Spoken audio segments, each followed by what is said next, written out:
ये हल्दी घाटी है। यहाँ पर एक खूनी जंग लड़ी गई। ये जंग हिंदुस्तान के राजनीतिक मानचित्र पर काबिज अजीमुशान शीर्ष सत्ता और अपने देश और मिट्टी के लिए एक स्वाभिमानी मतवाले योद्धा के बीच में थी। आज हल्दी घाटी का जो चित्र हम देखते हैं, हो सकता है उस वक्त ये थोड़ा अलग हो, लेकिन धरती यही थी और इसके ऊपर आसमान भी यही था। उस दिन जो कुछ भी हुआ था उसका आंखों देखा हाल इतिहास में हमको मिलता है। ताकतवर से कमजोर की लड़ाई नहीं थी ये, क्योंकि इस लड़ाई में कमजोर कोई था ही नहीं। ताकतवर से ताकतवर की लड़ाई कहें तो शायद बात बने, लेकिन तब भी मामला निपटेगा नहीं।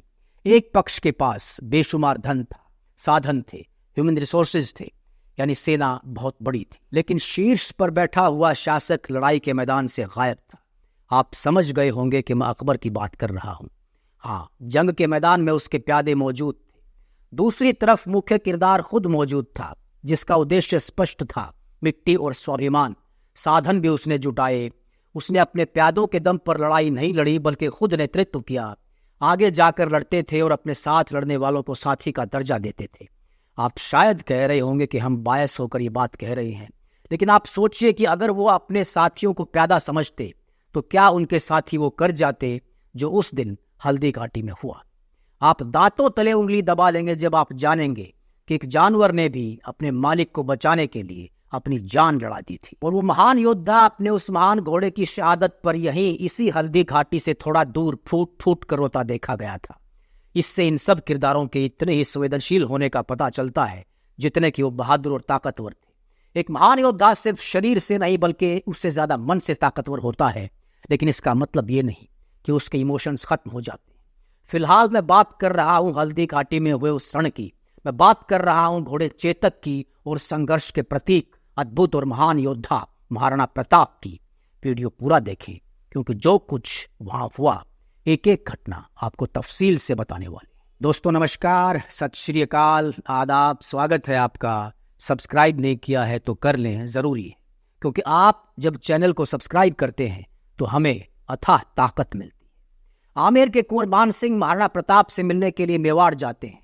महाराणा प्रताप उनके साथ भोजन करने से मना कर देते हैं, ये कहकर कि जिन राजपूतों ने अपनी बहन बेटियां तुर्क को दी हैं, मैं उनके साथ भोजन नहीं कर सकता।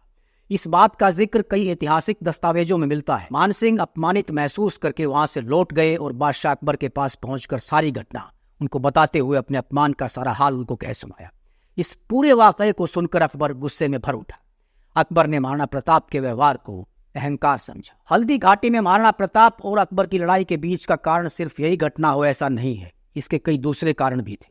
डॉक्टर गोपीनाथ शर्मा अपनी किताब राजस्थान का इतिहास में कहते हैं कि इस युद्ध का एक सीधा कारण तो यही था कि अकबर मेवाड़ की आजादी को खत्म करने पर तुला हुआ था, तो प्रताप उसकी रक्षा के लिए। इन दोनों के माइंड सेट और भावनाओं के मेल का ना होना इस लड़ाई का बड़ा कारण था। इसके अलावा इस युद्ध के साथ मुगलों के पॉलिटिकल और फाइनेंशियल स्वार्थ भी जुड़े हुए थे। जब अकबर के द्वारा सभी शांति समझौतों की उम्मीदें खत्म हो गई तो ये पक्का हो गया कि मेवाड़ की समस्या का फैसला बिना युद्ध के नहीं हो सकता। मेवाड़ को महाराणा से छीनकर अपने अधीन करने के लिए मेवाड़ पर चढ़ाई करने का फैसला करते हुए अकबर ने मान सिंह को ही इस अभियान का सेनापति बनाया। कुंवर मान सिंह शाही फौज के साथ मांडलगढ़ पहुंचा और वहां सेना की तैयारी के लिए कुछ दिन ठहरा। राणा ने भी उसको कोई खास अहमियत नहीं दी और सोचा कि उससे मांडलगढ़ पहुंचकर ही लड़ेंगे, लेकिन उनके सरदारों ने कहा कि इस समय मान सिंह शाही फौज लेकर आया है, इसलिए पहाड़ों के सहारे से ही शाही फौज का मुकाबला करना चाहिए। महाराणा को भी सलाह पसंद आई और उन्होंने सेना की तैयारी शुरू कर दी। मान सिंह ने मांडलगढ़ से पहुंचकर मोही गांव होते हुए खमनोर के नजदीक हल्दी घाटी से थोड़ी दूर बनास नदी के किनारे पर कैंप लगाया। प्रताप भी अपनी सेना को तैयार कर गोगुंदा से चले और मानसिंह से 3 कोस दूर आकर ठहरे। महाराणा की सेना में ग्वालियर के राजा राम सिंह तंवर, अपने बेटों शालीवाहन, भवानी सिंह और प्रताप सिंह समेत शामिल थे। सेठ भामा शाह और उसका भाई ताराचंद, झाला मान सिंह, झाला बीदा, मान सिंह सोनगरा, भीम सिंह डोडिया, रावत कृष्णदास और राणा पुंजा समेत कई योद्धा महाराणा प्रताप के साथ मौजूद थे। इसके अलावा हकीम खां सूरी भी मुगलों से लड़ने के लिए राणा की सेना में शामिल हुए। युद्ध छिड़ने के एक दिन पहले मान सिंह अपने थोड़े से साथियों को लेकर शिकार पर निकला। इसकी खबर गुप्तचरों ने महाराणा प्रताप को दी। उनके सामंतों ने उनसे प्रार्थना की कि इस बढ़िया अवसर को हाथ से नहीं जाने देना चाहिए और दुश्मन को मार गिराना चाहिए, लेकिन झाला बीदा ने इस बात का विरोध किया। महाराणा ने झाला बीदा के कहे मुताबिक जवाब दिया कि इस तरह से चाल और धोखे से दुश्मन को मारना सच्चे क्षत्रियों का काम नहीं है। महाराणा प्रताप हल्दी घाटी की ऊंची पहाड़ियों पर थे, क्योंकि ऊंचाई पर होना उनको कई फायदे देता था। राणा ने अपनी सेना को 2 भागों में बांटा। एक हिस्से का सेनापति हकीम खान सूरी अफगान को बनाया गया और दूसरे की अगुवाई खुद राणा कर रहे थे। आगे अल-बदायूनी कहता है कि हकीम खान की अगुवाई वाली टुकड़ी ने हमारी हरावल पर हमला कर दिया। जमीन ऊंची नीची, रास्ते टेढ़े मेढ़े और कटीले होने की वजह से हमारे फ्रंट लाइन दस्ते में हड़बड़ी मच गई, जिससे हमारी हरावल की पूरी तरह से हार हो गई। बदायूनी कहता है कि हमारी सेना के राजपूत, यानी जो राजपूत अकबर की तरफ से लड़ रहे थे, उनकी अगुवाई राजा लूणकर्ण कर रहा था। ये सारे बाएं और पीछे की तरफ भेड़ों के झुंड की तरह भाग निकले, हरावल को चीरते हुए साउथ की तरफ दौड़े। इस वक्त मैंने, जो कि हरावल की एक खास टुकड़ी के साथ था, आसफ खां से पूछा कि ऐसी हालत में हम अपने दुश्मन के राजपूतों की पहचान कैसे करें। तो उसने कहा कि तुम तीर चलाते रहो, चाहे जिस भी तरफ के राजपूत मारे जाएं, फायदा तो इस्लाम का ही होगा। इसलिए हम तीर चलाते रहे और भीड़ इतनी थी कि हमारा एक भी तीर खाली नहीं गया और काफिरों को मारने का सौभाग्य मुझे प्राप्त हुआ। काफिर शब्द गैर मुसलमानों के लिए यूज किया जाता है। इस लड़ाई में 12 के सैयदों और कुछ बेहद बहादुर जवानों ने रुस्तम जैसी वीरता दिखाई। दोनों तरफ के योद्धाओं की लाशों से जंग का मैदान भर गया था। सेना के जिस हिस्से की अगुवाई महाराणा प्रताप कर रहे थे, उन्होंने मुगलों के हरावल दस्ते पर, यानी फ्रंट लाइन सोल्जर्स पर हमला कर दिया। अब बदायूनी कहता है कि महाराणा प्रताप हरावल को चीरते हुए बिल्कुल बीच में पहुंच गए, जहां पर मानसिंह मौजूद थे। राणा कीका यानी महाराणा प्रताप ने वहां पर ऐसा मौत का तांडव रचा कि वहां मौजूद सीकरी के शेखजादे भाग निकले और उन्हीं में से शेख मंसूर को भागते हुए एक तीर ऐसा लगा कि बहुत दिनों तक उसका घाव नहीं भरा। काजी खान मुल्ला कुछ देर तक मैदान में डटा रहा, लेकिन उसके दाहिने हाथ का अंगूठा तलवार से कट गया और वो अपने साथियों के साथ चिल्लाते हुए भाग गया। इस वक्त हल्दी घाटी में चल रही लड़ाई के हालात ये थे कि मुगल सेना मैदान से वापस भागना शुरू हो चुकी थी, यानी फिलहाल मुगल फौज एक तरह से हार की तरफ अग्रसर थी। यहाँ पर अबुल फजल अपने ऐतिहासिक दस्तावेज अकबरनामा में इस वक्त क्या हो रहा था इसके बारे में लिखता है कि हमारे फौजी यानी अकबर की फौज, जो पहले से ही वापस भाग निकली थी, बनास नदी को पार करके 5-6 कोस तक भागती ही रही। इस तबाही के वक्त मेतर खां अपनी सहायक आर्मी के साथ चंदावल से बाहर निकल आया और उसने ढोल बजाना शुरू कर दिया और हल्ला मचाकर फौज को इकट्ठा होने के लिए कहा। मेतर खां ने ढोल बजाकर क्या कहा, इसका जिक्र बदायूनी ने कहीं नहीं किया है दोस्तों, लेकिन अबुल फजल अकबरनामा में लिखता है कि सरसरी तौर पर देखने वालों की निगाह में राणा की जीत होती नजर आ रही थी। इतने में ही पासा पलटा और अचानक शाही फौज की जीत होने लगी, जिसका कारण ये हुआ कि सेना में ये अफवाह फैल गई कि बादशाह अकबर लड़ाई के मैदान में खुद आ पहुंचा है, जिसके बाद बादशाही सेना में हिम्मत आ गई और दुश्मन फौज जो जीत पर जीत हासिल कर रही थी, उसकी हिम्मत टूटने लगी। आगे बदायूनी कहता है कि ग्वालियर के राजा मान के पोते राम शाह ने, जो हमेशा महाराणा की हरावल यानी फ्रंट लाइन में रहते थे, ऐसी बहादुरी दिखाई जिसका बताना लेखनी की शक्ति से बाहर है। ये बात अकबर का दरबारी इतिहासकार अबुल फजल कह रहा है। मानसिंह के वो राजपूत जो फ्रंट लाइन में बाईं तरफ लड़ रहे थे, वो भागने लगे तो वहां पर मौजूद आसफ खां को भी भागना पड़ा और उन सब ने आकर दाईं तरफ लड़ रहे सैयदों की शरण दी। यदि इस वक्त सैयद लोग टिके ना रहते तो फ्रंट लाइन के सैनिकों के भागने से ऐसी स्थिति पैदा हो गई थी कि बदनामी के साथ हमारी हार तय थी। अकबर के आने की अफवाह से मेवाड़ के सैनिक भ्रम में पड़ गए। सुबह से ही अपने से काफी बड़ी सेना के साथ लगातार लड़ते हुए उन्होंने अपनी पूरी शक्ति लगा दी थी और अब ये सुनकर कि अकबर और ज्यादा फौज लेकर आ गया है, उनका मनोबल टूट गया कि अब इतनी बड़ी फौज का मुकाबला कैसे कर पाएंगे। मेतर खां की ये चाल कामयाब हो गई और फिर से खमनोर के रण क्षेत्र में जबरदस्त लड़ाई शुरू हो गई। उस दिन वहां भयंकर रक्तपात हुआ, चारों तरफ लाशों के अंबार लग गए थे, खून ही खून बहता नजर आ रहा था।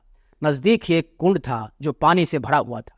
इस कुंड में इन योद्धाओं का रक्त मिलकर लाल हो गया। दोस्तों, इस कुंड को रक्त तलई यानी रक्त का तालाब कहा गया। इस जगह को संरक्षित कर दिया गया है, आप कभी वहां जाएं तो उसको देख सकते हैं। महाराणा प्रताप की तरफ से लड़ रहे ग्वालियर के राजा रामशाह तंवर अपने 3 बेटों और एक पोते के समेत वहां बलिदान हो गए। इस वक्त भीम सिंह डोडिया, जिनकी मानसिंह के साथ व्यक्तिगत दुश्मनी थी, उन्होंने जोर से एक भाले का वार मानसिंह पर किया, जो हाथी पर बैठे मानसिंह के होदे में धंस गया। इस वार से मानसिंह बच गए। तभी कई मुगल सैनिक भीम सिंह पर टूट पड़े। लड़ते लड़ते भीम सिंह घायल हो गए। ये देखकर प्रताप ने तुरंत अपना घोड़ा उस तरफ मोड़ दिया जहां भीम सिंह लड़ रहे थे। जैसे ही महाराणा प्रताप मानसिंह के हाथी के सामने पहुंचे, उन्होंने चेतक को एड़ लगाई और देखते ही देखते चेतक के दोनों आगे के पैर मानसिंह के हाथी के मस्तक पर थे। घोड़ा अपने पिछले पैरों पर खड़ा हुआ था। तभी प्रताप ने घोड़े पर बैठे बैठे ही मानसिंह पर अपने भाले से जोर से आघात किया और गरज कर बोले कि ले आ गया प्रताप सिंह, जहां तक हो सके दिखा अपनी वीरता। एक बार फिर मान सिंह प्रताप के वार से भयभीत होकर होदे में छुप गए और भाला उनको लगभग छूता हुआ होदे के आर पार निकल गया। मान सिंह के हाथी की सूंड में सीधी तलवार बंधी हुई थी, जिसको खांडा कहा जाता है। हाथी के उस खांडे से चेतक के पिछले पैर की मांसपेशियां कट गई। भीम सिंह को प्रताप नहीं बचा पाए। अब घायल घोड़े पर लड़ना प्रताप के लिए असंभव हो गया था। तभी हकीम खां सूरी ने चेतक को जबरदस्ती पकड़कर घाटी की तरफ मोड़ दिया ताकि वो युद्ध के मैदान से बाहर निकल जाए। उस वक्त हकीम खान और झालामान ने अपने स्वामी की रक्षा के लिए अपना सर्वोच्च बलिदान देने का फैसला किया। हकीम खान मुगलों और महाराणा के बीच में आकर लड़ने लगे। झालामान ने प्रताप के सिर से उनका राज चिन्ह उतारकर खुद पहन लिया और अपना उनको पहना दिया, जिससे दुश्मन उन्हें ही प्रताप समझे। महाराणा कुछ समझ पाते हैं उससे पहले ही झालामान सिंह ने अपनी तलवार प्रताप को दी और उनकी दोनों तलवारें खुद अपने हाथों में लेकर मुगलों को चीरते हुए चल पड़े। उन्होंने चिल्लाकर कहा कि आओ विधर्मियों, मैं हूं प्रताप, तुम्हारा सर्वनाश करने वाला। झालामान शरीर, शौष्ठव और रंग रूप आदि में काफी हद तक प्रताप जैसे ही दिखते थे। दुश्मन सैनिक झालामान को प्रताप समझकर उन पर टूट पड़े। हकीम खां सूरी और झालामान दोनों ही महाराणा के प्राणों की रक्षा करते हुए खुशी खुशी मुगलों से लड़ते हुए शहीद हो गए। खुशी इस बात की थी कि महाराणा अभी तक जिंदा थे और आज़ादी का ये संग्राम अभी खत्म नहीं हुआ था। इसी दौरान चेतक 3 पैरों पर तेजी से महाराणा को वहां से निकाल ले गया।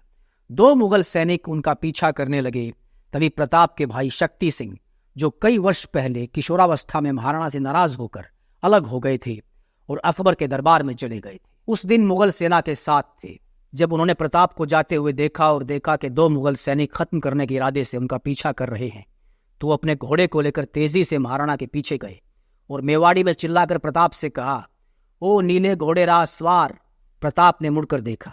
शक्ति सिंह उन दोनों मुगल सैनिकों को मार चुके थे। शक्ति सिंह प्रताप के पास आए और दोनों भाई गले से लगकर मिले। उनकी आंखों में दुख और प्रेम के आंसू थे।